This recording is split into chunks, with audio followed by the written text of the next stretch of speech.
Hai, sorry banget kalau misalnya gue baru bisa bikin video sekarang ini ya. Karena ya lagi banyak banget hal yang gue harus urusin termasuk untuk content karir. Dan juga sorry banget kalau gue baru bisa ngebahas sebenarnya apa sih yang bisa diperlukan untuk aplikator dan pemerintah agar bisa memberikan, bisa dibilang ya, keringanan lah untuk para ojol. Selamat datang di Kantin Karir, dan hari ini kita bakalan bahas apa yang sebenarnya bisa dilakukan oleh aplikator dan pemerintah untuk ojol di Indonesia.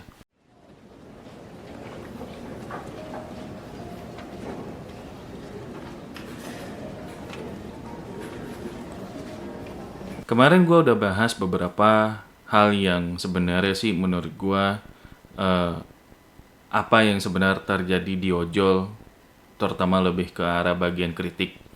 Dan juga kenapa masih banyak orang-orang yang sampai sekarang ini mereka mau menjadi bagian dari ojek online di Indonesia.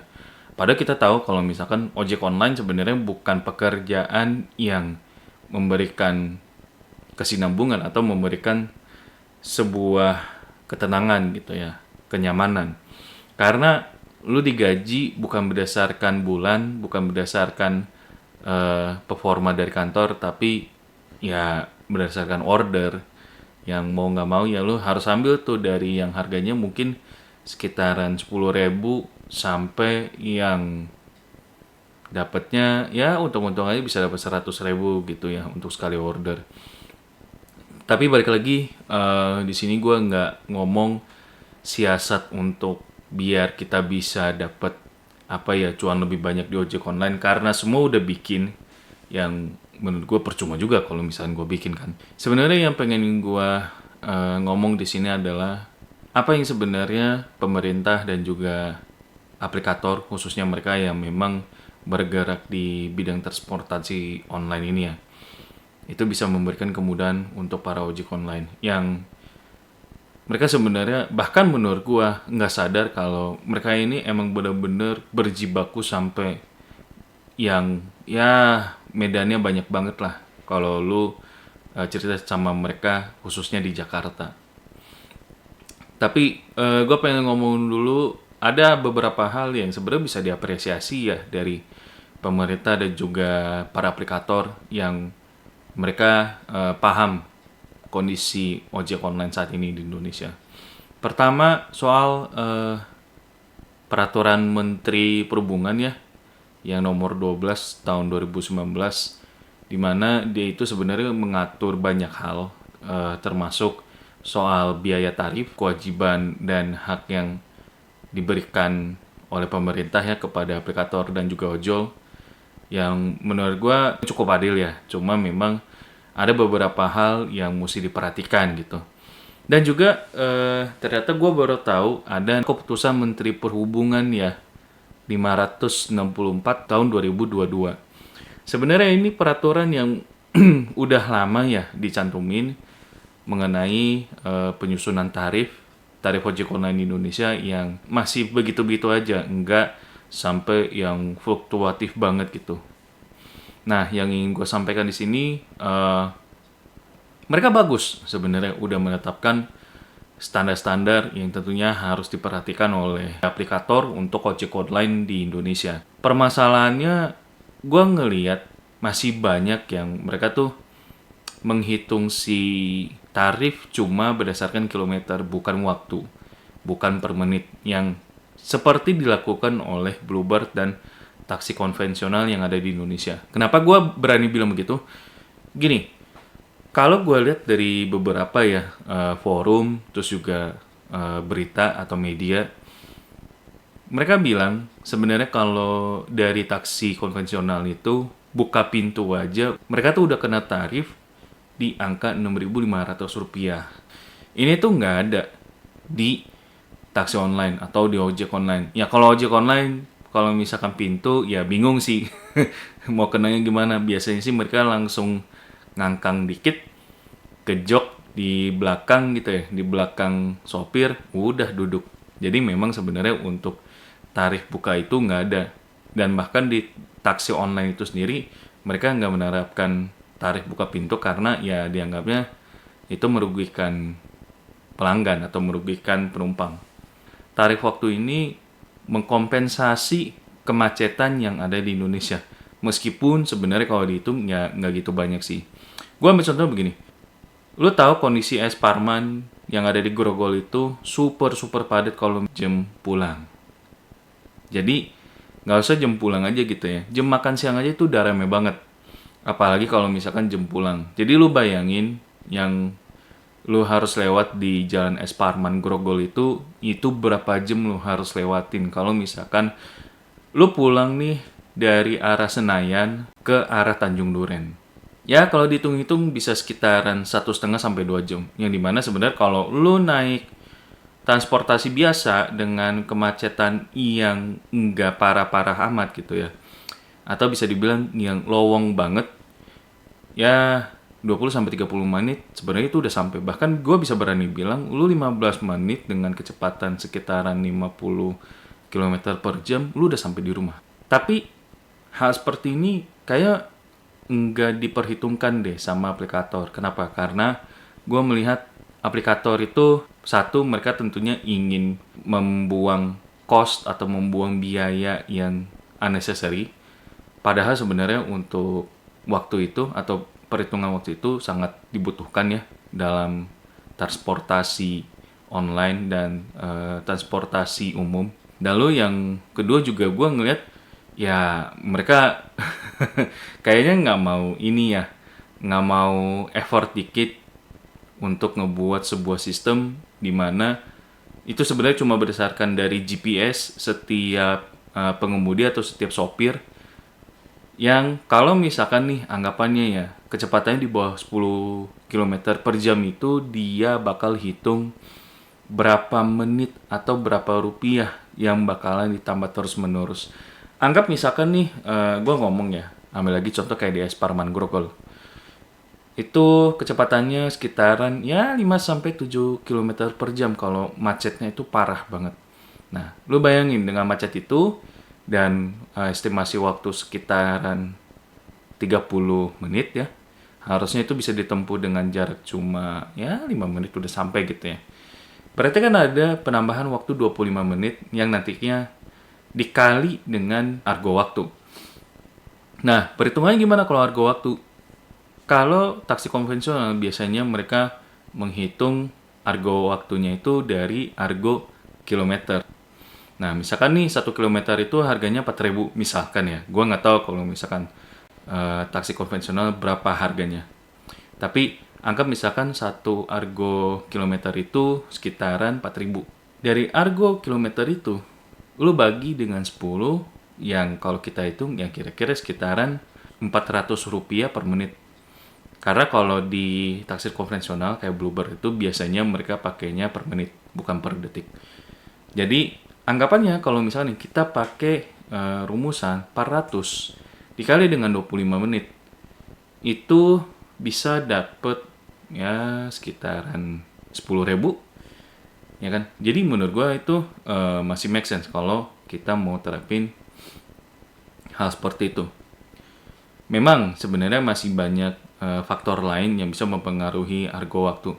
Tapi balik lagi, kalau argo waktu ini dijalankan, menurut gue para ojol atau driver sangat terbantu dengan hal-hal seperti ini. Apalagi ya lu tahu kemacetan di Jakarta tuh udah nauzubillah banget gitu ya.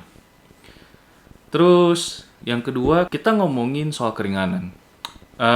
Sebenarnya gue apresiasi banget soal keringanan yang ada di Grab dan Gojek, yang dimana kalau di Gojek itu ada namanya swadaya, sedangkan kalau di Grab ada namanya Grab Benefits.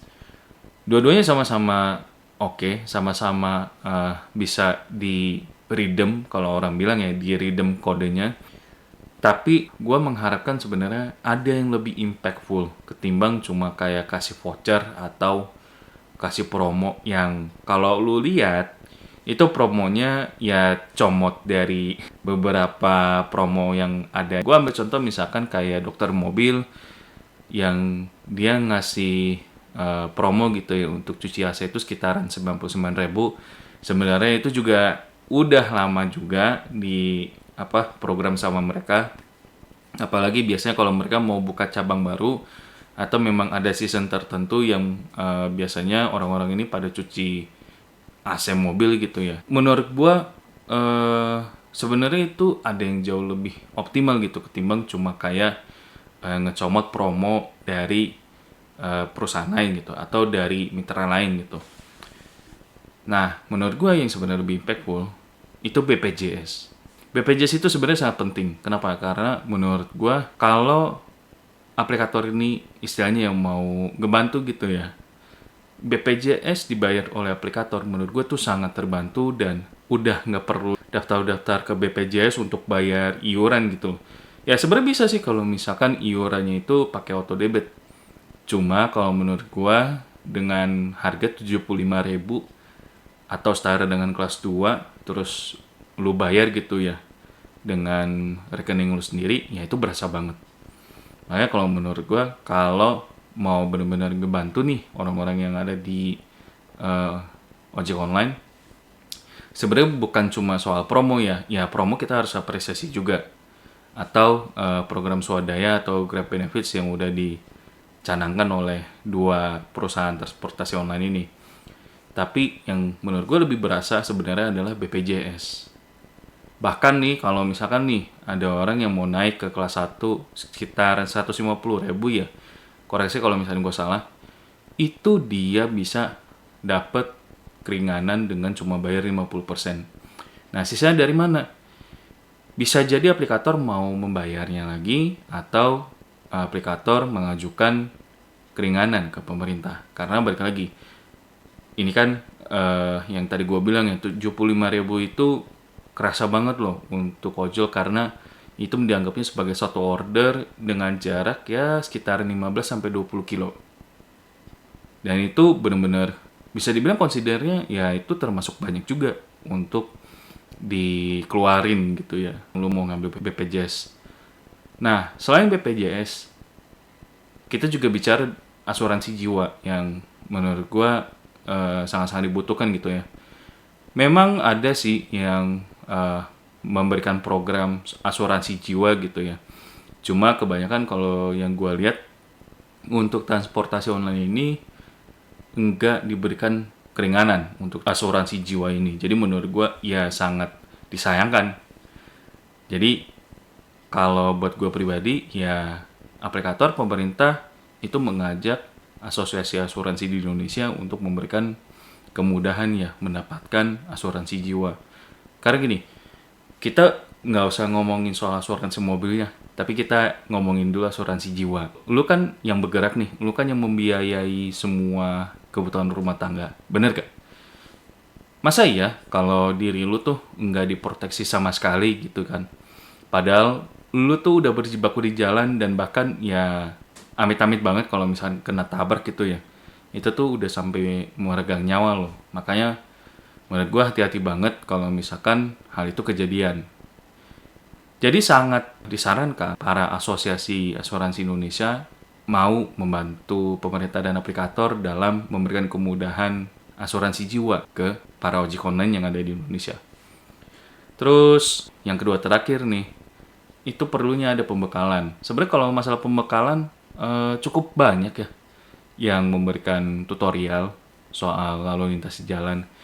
Cuma menurut gue pembekalan soal tutorial ini ya masih belum cukup, harus ada diskusi dan juga musyawarah mufakatnya seperti apa. Karena gue ngalamin sendiri kalau di jalan itu tuh entah kenapa tuh selalu ada kayak ya main petak umpet gitu ya. Jadi kalau misalnya salah ya sebenarnya bukan ditegur tapi langsung dapat tiket menuju puncak gitu ya. menuju puncaknya menuju puncak buat bayar gitu. Jadi bukan kayak teguran tapi bayar gitu loh. Jadi menurut gue sih ya lebay aja kalau misalnya sampai harus main petak umpet gitu loh.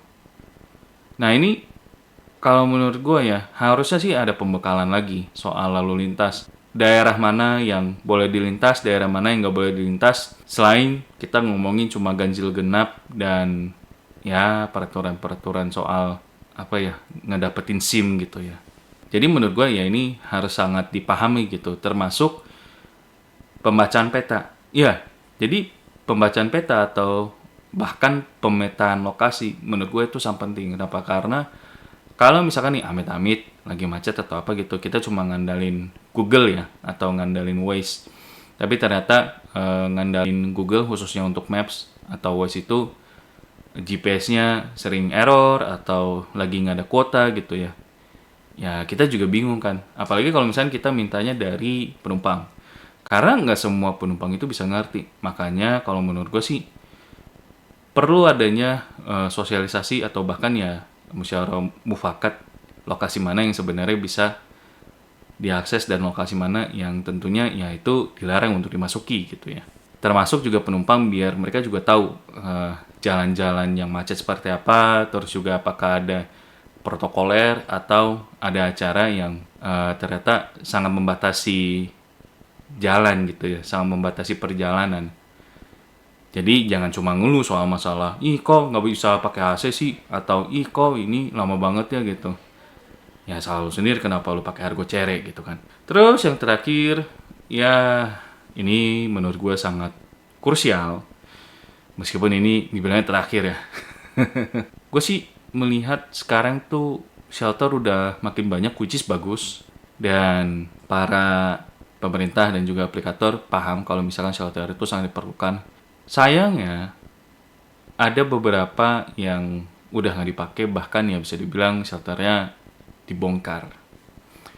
Gue nggak menyalahkan siapa yang membongkar, tapi yang gue sangat sayangkan adalah ya jadinya para ojol bahkan takso sekalipun ya, meskipun takso masih belum punya shelter, dan ya menurut gue seharusnya ini bisa ditingkatkan lebih baik lagi ya untuk masalah shelter ini. Karena gue sempat ngobrol gitu sama salah satu ojek online juga yang dia udah lumayan lama dari tahun 2015 atau 2016 mainnya, dan dia sangat menyayangkan ya salah satu shelter yang ada di Blok M dan itu harus dibongkar di tahun 2019.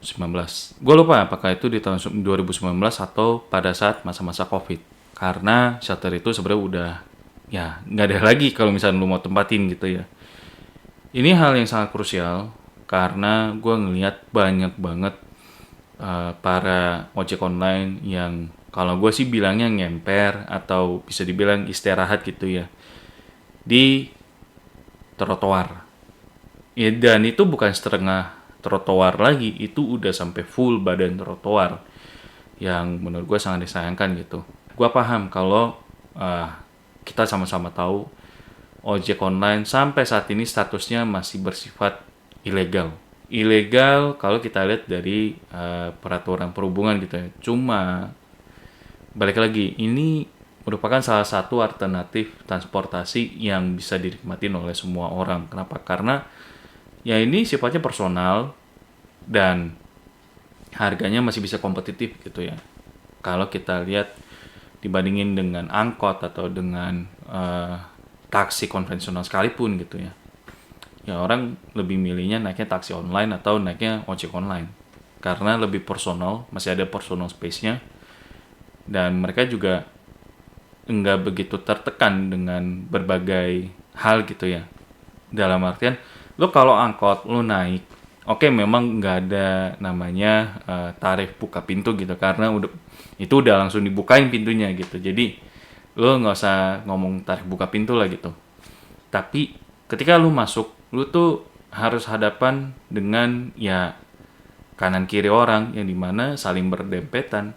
Apalagi kalau ada angkot rese yang mereka tuh kayak ngomongnya ya selalu bilangnya itu masih ada space, tolong dikasih. Padahal ya menurut gue dengan badan gue kayak begini masih diminta buat kasih space gitu loh. Yang menurut gue ya nggak logis aja sih kalau buat gue pribadi gitu ya.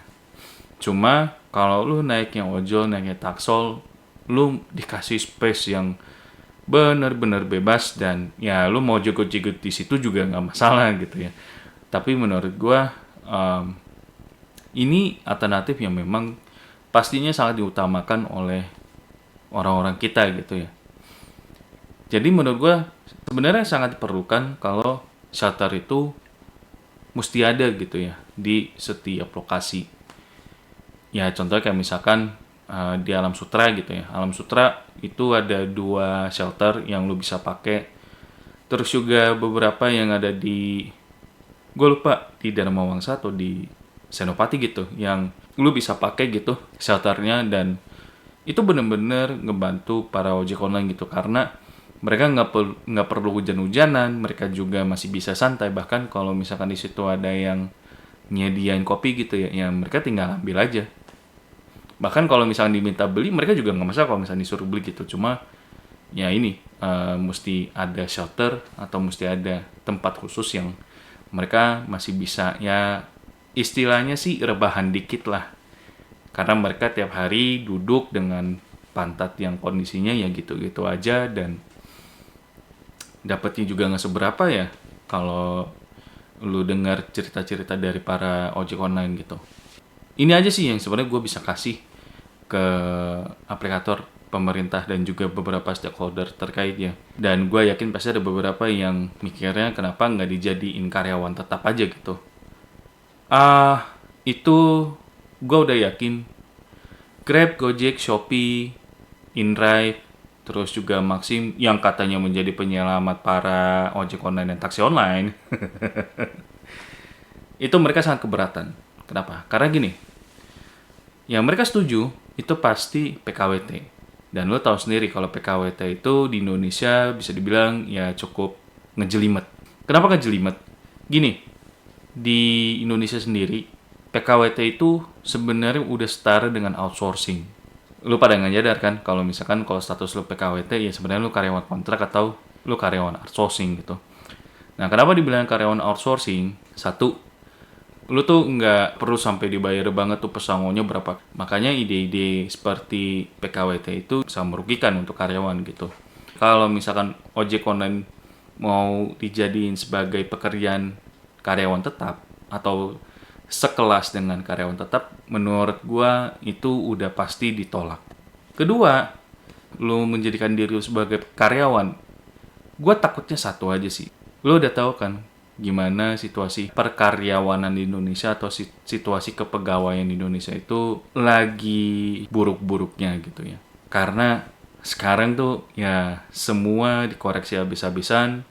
Dari video gue sebelumnya juga udah ngomong, gue melihat ya tidak ada lagi yang namanya oh ini pasti di perusahaan ini memberikan janji yang pasti atau pasti memenuhi janji gue gitu. Enggak, mereka cuma ngelihat performa, dan kalau misalkan nih ada anak yang lebih OP atau anak baru yang lebih OP, ya lu kemungkinan bisa ditendang kalau lu nggak mau berkembang. Udah sesimpel itu. Sedangkan kalau lu di ojek online, lu mau ngelihat lu mau berkembang atau enggak, lu mau bagaimana atau enggak gitu ya. Ya itu terserah lu, itu hidup lu gitu. Cuma ya resikonya kalau lu nggak mau ngikut sama aplikator, ya aplikator bakalan ngebatasin lu gitu loh, ngebatasin gerak lu. Jadi yang bisa gua saranin ya cuma ini aja untuk aplikator dan pemerintah dan juga stakeholder yang bergerak di transportasi online ini. Oke, itu aja. Dan bentar lagi kan mau nyambut 2025. Nggak tahu sih itu sebenarnya disebut 2025 atau ya 98 jilid 2.